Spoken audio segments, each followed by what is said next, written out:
talk about something that's pretty important and something that a lot of people don't know about, and that is your classical diabetic gait or a gait of insulin resistance and something called gastroparesis.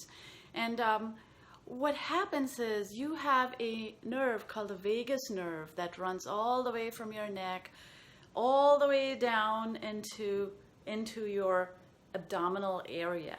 This is where all your major organs are located.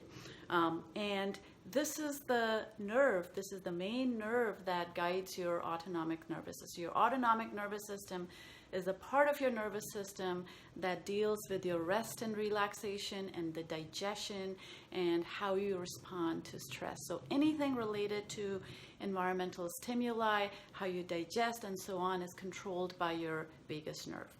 What happens in insulin resistance is the nerve becomes dysfunctional. So vagus nerve dysfunction occurs. The vagus nerve guides your autonomic nervous system, and the autonomic nervous system consists of two parts.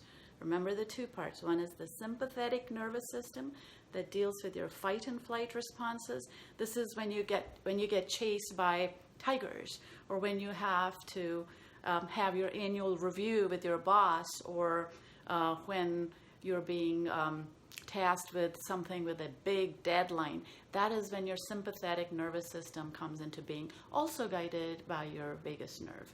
And the other part of this is the parasympathetic system that tells your heart how to beat, the heart rate variability. It controls how you digest your food. It controls just about everything that goes on in your abdomen, how your liver functions, how your spleen functions, how you digest your food. Ever notice when you're under stress, you tend to have diarrhea? You want to go to the bathroom. This is because your sympathetic nervous system takes over and your parasympathetic nervous system gets a little bit weaker. What happens in a state of insulin resistance, which is too much sugar in your blood, is unbeknownst to you, you are going to have dysfunction in your vagus nerve. And so you might have things like an exaggerated response to stress.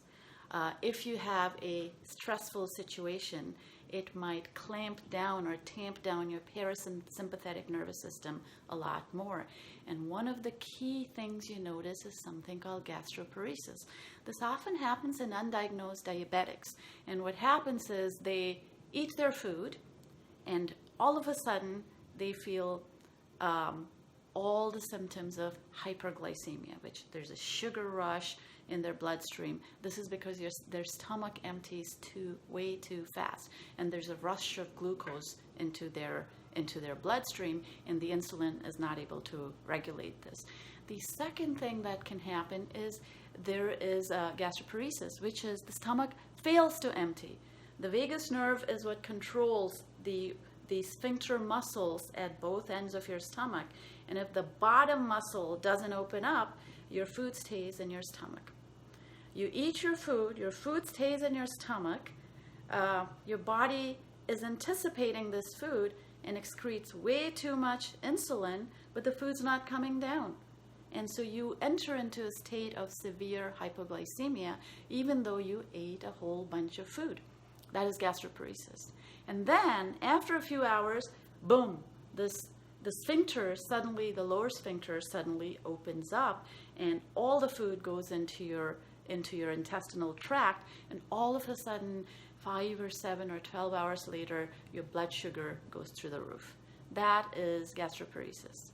And the way to tell is if you have very significant symptoms right after a meal, in anticipation of a meal, if you have, sudden diarrhea or constipation that accompanies the gastroparesis. So that is very, very important. Doctors tell you these days 100 blood sugar of 100 is nothing to worry about. 120 postprandial or 140 is nothing to worry about. It is something to worry about. And the way you figure it out is, how does your digestion respond to eating? Do you have gastroparesis or not? So that is something related to the parasympathetic nervous system. that is controlled by your vagus nerve.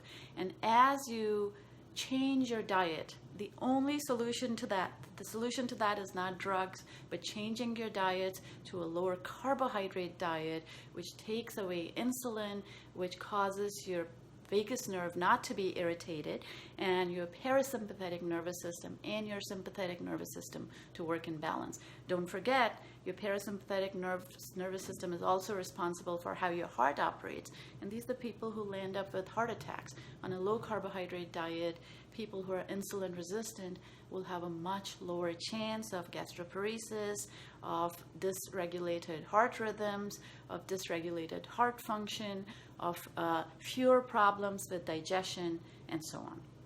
The second thing I wanted to talk about is diabetic gait. Many people who have diabetic gait don't know about it.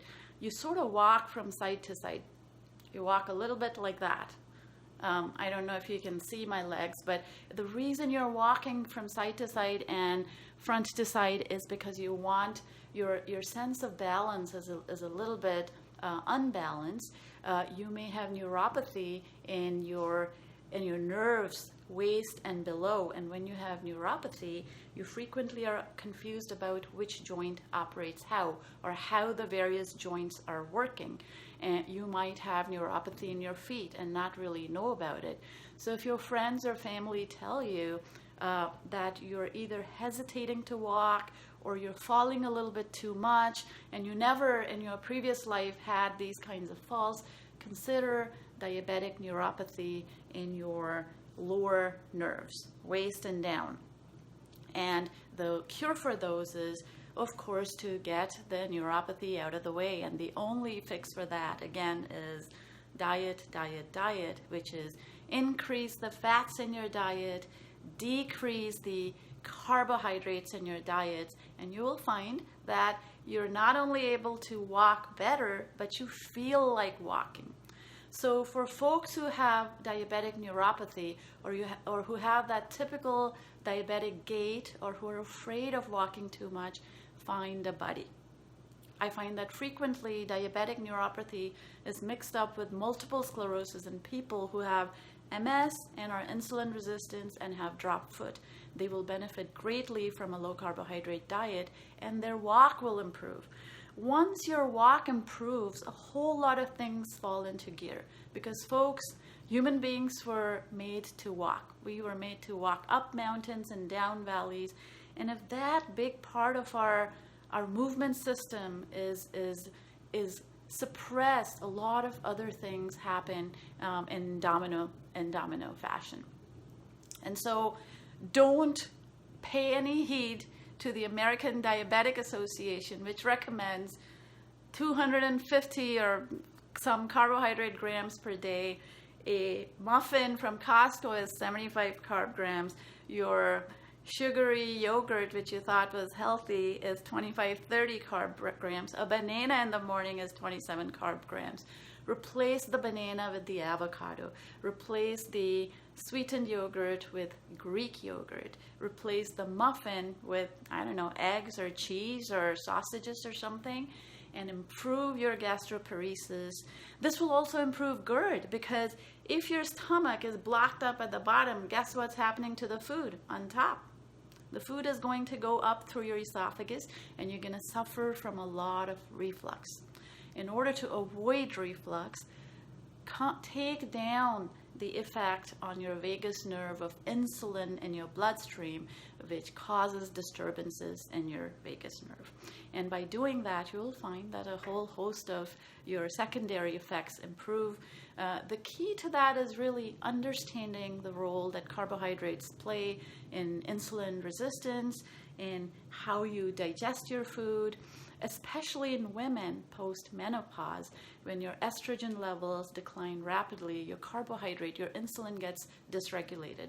And women find that they have diseases of the spleen, they got to get their gallbladders removed, they suddenly put on weight because they have insulin resistance, they get prediabetes, and they're not told that they have prediabetes. They're not told that they have to do something about, blood sugar levels of 70 going up to 90, 100, 110. So take your life into your own hands. Get one of those blood sugar meters that'll tell you what your fasting and postprandial blood sugars are, and you will know pretty soon what causes your sugar to pop up or pop down. So remember the two things: gastroparesis. If you have digestive difficulties, consider the role of gastroparesis. And if you walk like this, it's not because you're overweight necessarily. It might be or you have not practiced walking in a while. Don't be afraid to walk. Or be afraid to eat carbohydrates instead, and do not be afraid of fats. The kind of fats you want to eat on a low carbohydrate diet is contrary to what the ADA tells you, is saturated fats. Avoid the polyunsaturated fats, those will exacerbate your diabetes and pre-diabetes. I wish you luck, and just carry on eating butter, ghee, lard, tallow, eggs, avocado dips, ranch dressings that are homemade, and you will feel better. So good luck, and that is today's talk on the diabetic gait and gastroparesis. Thank you.